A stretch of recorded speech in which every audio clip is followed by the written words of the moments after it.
This is a beautiful backtest. And there's a very good chance it's lying to you, not on purpose, not with fake numbers. It can lie while every single data point is technically true. And there are exactly two ways it does it. By the end of this video, you're going to see both of them, and you will never read a backtest the same way again. Last episode, I said this whole system rests on a set of boring rules whose only job is to stop me from fooling myself. Today, I'm going deep on the two most important ones, the two that if you break them, make an amazing backtest completely meaningless. The first is about time, not letting the system see the future. The second is about honesty of the machinery itself, making sure the version that's tested and the version that trades are literally the same thing. And then I'll show you the third guardrail that enforces both, making every trade pay its bills before it's allowed to call itself a profit. Here's my promise for the next 9 minutes. I'm not going to show you my results. I'm going to hand you the exact questions to ask about anyone's results, including mine. That's a better gift than a number. Rule 1, no look ahead. It sounds almost too obvious to say out loud. Every decision the system makes is only allowed to use information that actually existed at that moment in time, never a scrap of data from the future. The reason it needs saying is that it gets broken constantly and usually invisibly. Let me give you the cleanest example, the one that catches almost everybody. Say you want to test a strategy on big US companies over the last 20 years.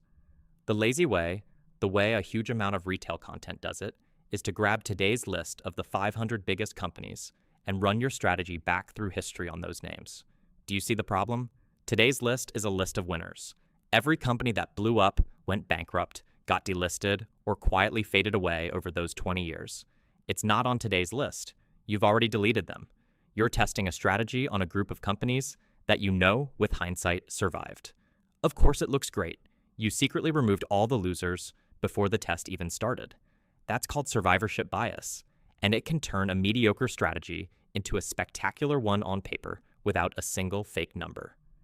So the system uses what's called a point-in-time, survivorship bias-free universe.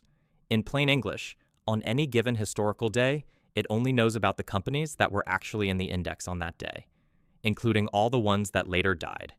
Every feature it calculates, every score, only sees data that was available at its own date. No reaching forward, ever. It's less convenient, it's more work to maintain, and it's the entire difference between a backtest and a fantasy.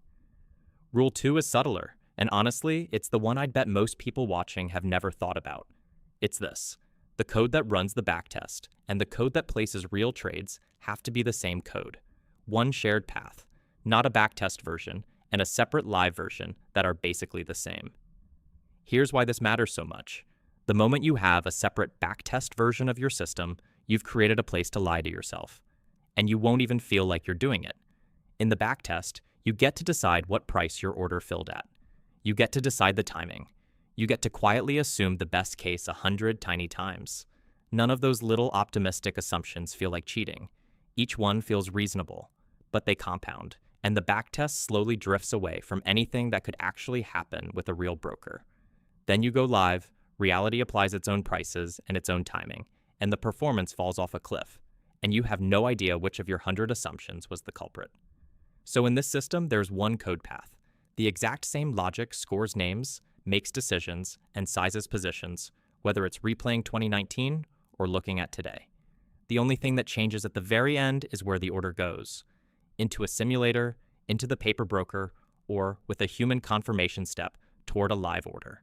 Everything upstream is identical, which means there's no separate backtest to fudge.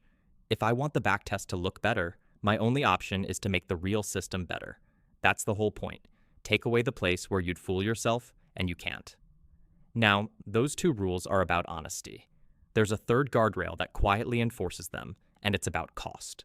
Every trade in this system is charged for slippage, the gap between the price you wanted and the price you got, plus fees, plus, for anything that shorts a stock, borrow costs. And all of that is subtracted before anything gets counted as profit. Cost-netted P and L. Why does this belong in an episode about lying? Because free-looking profit is one of the most common ways a bot fools you. A strategy that trades constantly can look brilliant when every trade is free, and then bleed to death on costs in the real world. When you force the math to pay its bills, something beautiful happens. Pointless churn stops looking profitable, because it isn't. The strategy naturally goes quieter. Cost netting is what turns "this looks amazing" into "this survives." So here's your takeaway, and you can use this on literally anyone: a YouTuber, a fund, a guy in your group chat, me. Next time you see a gorgeous equity curve, ask 3 questions. Did it test on a universe that includes the companies that failed, or only the survivors? Is the thing that was tested the same thing that trades? Or is there a separate backtest version with room to fudge? Were the costs, slippage, fees, borrow taken out before the profit was counted? If someone can't answer those, the number on the screen doesn't mean much yet. Not because they're dishonest. Most people breaking these rules have no idea they are. That's exactly why it's worth knowing. If a channel that hands you the questions instead of just the answers is your thing, subscribe. Now that you know the 2 rules that keep the whole thing honest, next episode, I'm going to zoom all the way out and give you the map, the entire system in one tour. How data flows from a list of stocks, through scoring, through the single safety gate every order has to pass, out to the broker, and back into what it learns. A mental model for the whole season in about 20 minutes. If you want to support the project and/or follow along with my journey, just watching and telling me where I'm wrong or right is very valuable. I'm Sandbox Theory. Thanks for watching the boring version.